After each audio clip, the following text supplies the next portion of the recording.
Soll ich uns noch ein paar Bratkartoffeln besorgen? Du willst jetzt Bratkartoffeln nicht essen, hier im Bett.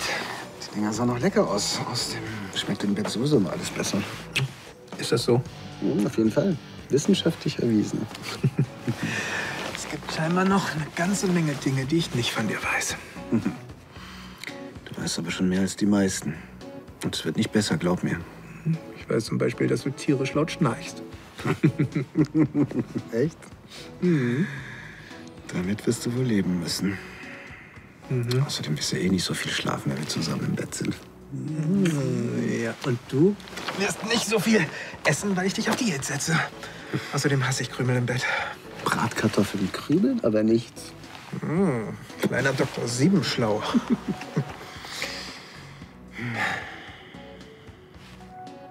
Komisch, die Bemerkung vorhin. Dass Essen besser im Bett schmeckt. Das hat mein Vater immer zu mir gesagt. Tim hat erzählt, dass er bei einem Tauchunfall gestorben ist. Eigentlich denke ich auch gar nicht mehr wirklich an ihn. Das war nur die Bemerkung, die mich an ihn erinnert hat. Ich bastel nur ein kleines Einhorn.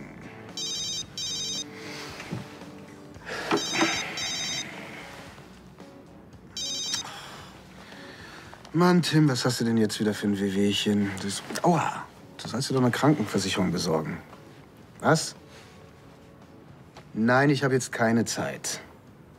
Ja. Bis dann. Was wollt ihr denn? Er will sich mit mir treffen, weil er mir unbedingt etwas ganz Wichtiges sagen muss.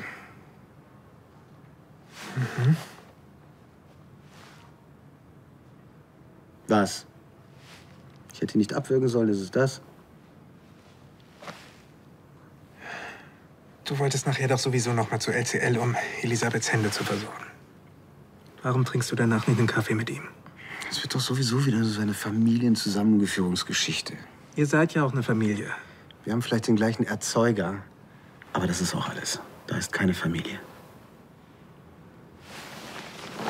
Okay. Ich habe meine Halbschwester auch erst vor 2 Jahren kennengelernt. Heute ist Bella einer der wichtigsten Menschen in meinem Leben. Warum gibst du euch keine Chance? Weil auch sei nicht gleich mit der ganzen Tür ins Haus fallen. Jedenfalls will Tim erst mit Jo sprechen, trifft sich gleich mit ihm. Jo, Ja, genau, der Arzt. ich glaube, du brauchst Tim gar nicht mehr als Vermittler. Hallo. Hallo, Was machen Sie denn hier? ich habe gerade nach Ihrer Stiefmutter gesehen. Schöne Blumen. Danke. Dann, ja, grüßen Sie mal Tim ganz lieb. Was? Ihr Bruder, Sie sind doch gleich verabredet. Ja.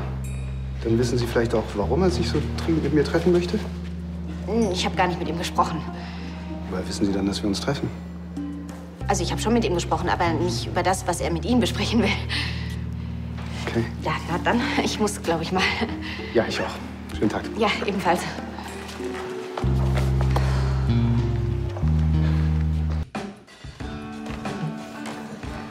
Hey, Hey, schön, dass du gekommen bist. also was gibt's? Ich wollte mit dir über Haro sprechen. Willst du was trinken? Nein, nicht nötig. Ich gehe gleich wieder.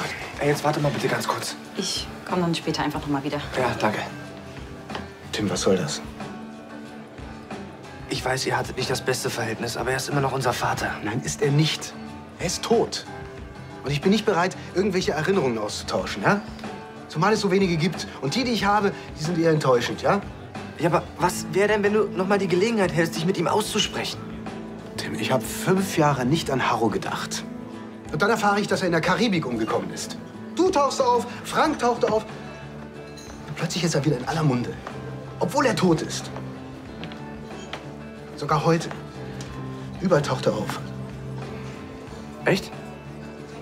Ja, vorhin dachte ich hätte ihn irgendwo erkannt. In diesem Modehaus, wo deine Designerfreundin arbeitet. Moment mal, du hast Haro bei LCL gesehen? Nein, natürlich nicht. Das war dieser Blumenboot. Aber ich weiß nicht, der sah ihm irgendwie ähnlich. Mann, dieser Idiot, ey. Pass auf. Das war er. Der Blumenbote. Ich bin mir ziemlich sicher, dass das Haro war. Was redest du da für einen Scheiß? hat das Ganze inszeniert, um die Versicherungssumme zu kassieren. Er lebt. Er ist nicht tot. Er ist sogar hier in Düsseldorf. Ey, du musst mir das glauben. Das glaube ich dir sogar. Diese Geschichte würde super zu ihm passen. Ey, aber er lebt. Ist das nicht toll? Tim, ganz ehrlich. Harro ist für mich schon seit vielen Jahren gestorben. Ob er lebt oder nicht, das spielt für mich überhaupt keine Rolle. Alles klar?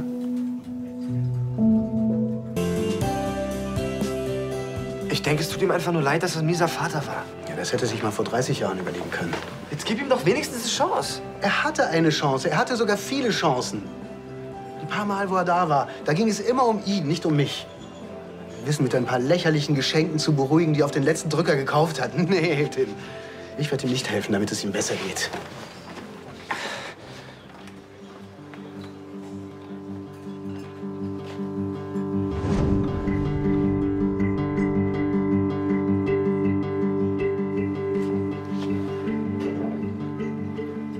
Jo, mein Junge. Ich habe gehört, was du über mich denkst. Bitte lass uns miteinander reden. Ich weiß, ich habe eine Menge Mist gebaut. Deswegen bin ich hier, um das wieder gut zu machen, was ich verbockt habe. Ich möchte, dass wir wieder eine Familie sind.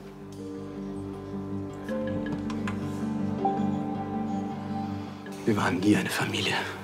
Und wir werden nie eine Familie sein.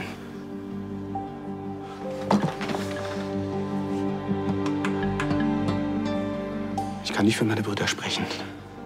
Aber was mich angeht, da kannst du dahin zurückgehen, wo du hergekommen bist. Du bist mir scheißegal.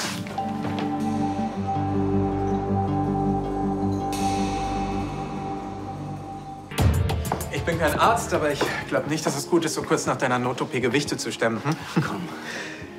Ich habe gerade Tim im Laden getroffen, der meinte, ich soll nach dir sehen. Was ist denn los? Was los ist? Er hat dir nicht gesagt, was los ist? Nein. Ich werde dir sagen, was los ist. Mein alter Herr hat sich plötzlich umentschieden und ist seinem Grab entstiegen. Aha, und was soll das heißen? Keine Ahnung. Das heißt, dass die Drecksau alles nur inszeniert hat, um die Versicherung zu prellen. Das ist nicht dein Ernst. Doch. Und jetzt ist er in Düsseldorf und will eine Familie machen. Tim soll uns davon überzeugen, ihm das alles nicht übel zu nehmen. Moment mal, die Beerdigung und diese Taucherflossen und so, das war alles gelogen. Ja, gelogen. Und Tim wusste das? Ja, seit ein paar Tagen. Aber ganz ehrlich, Tim haben Harros Spielereien nie wirklich viel ausgemacht. Ja, aber schon. Ach, Quatsch. Der Typ so am Arsch vorbei. Ist völlig wurscht, ob er lebt oder tot ist.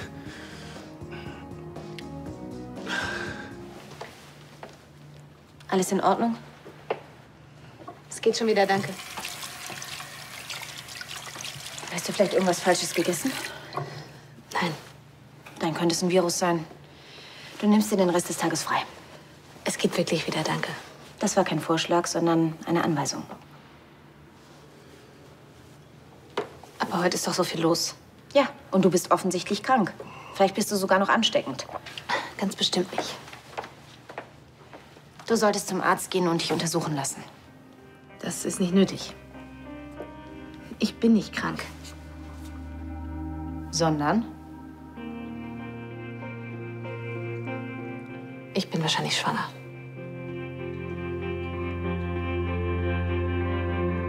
Für einen Moment hatte ich den Wunsch, abzudrücken. Aber du hast es nicht getan. Er war es nicht wert. Sich rächen zu wollen, ist eine starke Kraft. Es dann nicht zu tun, erfordert viel mehr Kraft. Haben Sie das jemals getan? Ihre Rache aufgegeben? Nur wenn ich dadurch mehr gewinne als verliere. Das klingt aber durch und durch rational. Danke. Ich weiß noch nicht, ob das als Kompliment gemeint war. Tanja, warum bekämpfen wir uns unentwegt? Ist das eine ernst gemeinte Frage? Ja. Wir haben uns auch so an unsere Streitigkeiten gewöhnt, dass wir schon gar nicht mehr wissen, worum es eigentlich geht. Würden Sie wirklich in einer besseren Welt leben, wenn es Ihnen gelingen würde, mich vom Vorsitz zu verdrängen? Ja, ich würde mich viel besser fühlen. Warum? Wir sind doch beide Geschäftsfrauen. Wir wollen beide das Gleiche. Warum finden wir keinen Kompromiss, mit dem wir beide leben können?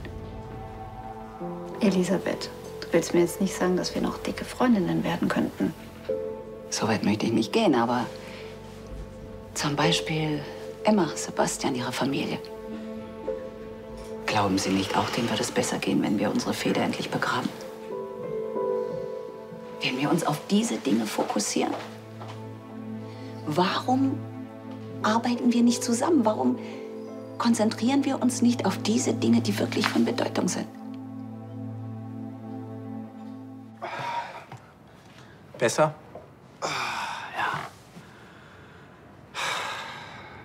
Weißt du, als ich gehört habe, dass er umgekommen ist, war mein erster Gedanke, super, jetzt brauche ich nicht mehr auf ihn warten. Hast du das? Auf ihn gewartet? Harro ist verschwunden, da war ich ungefähr 5. Ja, einfach so. Keiner konnte mir erklären, warum. Nicht mal deine Mutter? Nee. Die hat immer nur gesagt, er ist ein Arschloch. Aber irgendwie dachte ich immer, es liegt an mir. Oh Mann.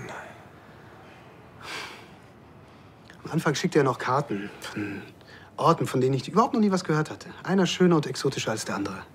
Und ich dachte mir immer, wenn er an all diese Orte reist ohne mich, dann bin ich scheinbar nicht wichtig genug. Und irgendwann wurden diese Karten auch weniger. Bald gab es gar keine mehr. Keine Weihnachtswünsche, keine Geburtstagskarten, nichts. Und als ich 13 war, stand er plötzlich vor der Tür. Ah, es tat ihm alles so leid und er müsste mich jetzt unbedingt sehen und alles wieder gut machen, was er versäumt hat. Und bei der Gelegenheit habe ich übrigens auch erfahren, dass ich 2 Brüder habe. Na, jedenfalls war er jetzt da. Er hatte mir eine Angeltour versprochen. Nur er und ich, ganz alleine. Ich war so aufgeregt und ich war so froh. Und an dem Tag, als es dann losgehen sollte, da stand ich mit gepacktem Rucksack in der Auffahrt bei Sonnenaufgang. Und als er bei Sonnenuntergang immer noch nicht da war, da... Naja, ein paar Wochen später kam dann wieder mal eine Karte, auf der er sich entschuldigte dafür. Ja, es täte ihm alles so leid, es wäre was ganz Wichtiges dazwischen gekommen. Aber da wusste ich eine Sache ganz sicher. Meine Mutter hatte recht. Harro ist ein Arschloch. Hast du ihm mal gesagt, wie du dich gefühlt hast? Wie denn? Er war ja nie da. Jetzt ist er da. Okay, ich kenne ihn nicht und ich habe keine Ahnung, ob er das überhaupt kapieren würde, aber ich finde, es ist dein gutes Recht, ihn damit zu konfrontieren und jetzt hast du die Chance. Das wird ihm nicht gefallen. Muss es ja auch nicht. Aber ich glaube, dir wird's gut tun. Was soll ich denn machen? Du hast ihn noch gehört. Ja, vielleicht war das nur der Schock. Erst die Trauer, jetzt die Überraschung. Papa, weder Frank noch Jo haben auf deiner Beerdigung getrauert. Ich war doch dabei. Aber du? Du hast doch getrauert, oder?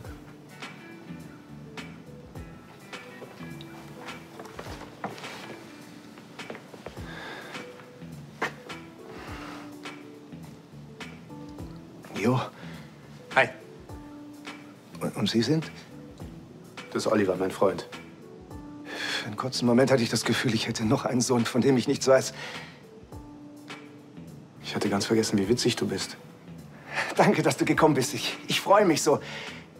Du kannst dir ja gar nicht vorstellen, wie mich das gequält hat, euch in dem Glauben zu lassen, dass ich tot sei. Das kann ich mir wirklich nicht vorstellen. Ja, aber jetzt sind wir hier, vereint. Was du da vorhin gesagt hast, das war schon ein Schock für mich. Ich meine, du hast ja recht, ich war nie ein besonders guter Vater und hätte mich mehr um euch kümmern sollen. Aber das wird jetzt ganz anders. Versprochen. Wir holen das alles nach. Was sagst du? Wäre doch gelacht, wenn wir das nicht hinkriegen. Es tut mir leid, ich kann das nicht. Wieso geht er jetzt? Hab ich irgendwas Falsches gesagt? Vielleicht weniger sagen und mehr zuhören. Ja, ich rede immer viel, wenn ich nervös bin. Kleiner Tipp, gehen Sie ihm nach. Ja. Jo, bitte. Ich weiß, da gibt's nicht schön zu reden. Ich hab's versaut. Ich verstehe, dass du auf mich sauer bist. Ich habe euch im Stich gelassen, alle drei. Und das immer wieder. Was? Was willst du von mir? Eine Chance. Eine letzte. Warum sollte ich dir eine geben? Weil ich dein Vater bin. Ich werde dir sagen, warum du hier bist. Weil du am Ende bist. So sieht's nämlich aus. Vermutlich gibt es noch nicht einmal mehr Frauen, die auf dich hereinfallen. Weißt du was? Tim hat mir sogar erzählt, dass deine letzte Freundin dich geprellt hat. Und jetzt kommst du hier angekrochen. Ich bin doch vor allem wegen euch hier. Und plötzlich erinnerst du dich an deine Söhne, damit du unterkriechen kannst. Ja, vielleicht hast du recht. Wahrscheinlich erkennt man erst in dem Zustand, was wirklich wichtig ist. Oh Gott, das sind doch alles so Sprüche! Was hätte es denn damals gebracht, wenn ich bei euch geblieben wäre? Ich hab's ja versucht, aber ich brauchte eben meine Freiheit. Wär's dir denn lieber gewesen, einen schlecht gelaunten Vater zu haben, der das falsche Leben lebt und sich seinen Frust im Alkohol ertränkt? Ich habe dir dieselbe Freiheit gegeben, die ich mir genommen habe. Ich habe nie etwas von dir verlangt, dich nie zu etwas gezwungen. Du weißt nichts! Jo. Gar nichts! Hey, hey. Ist alles okay? Ja.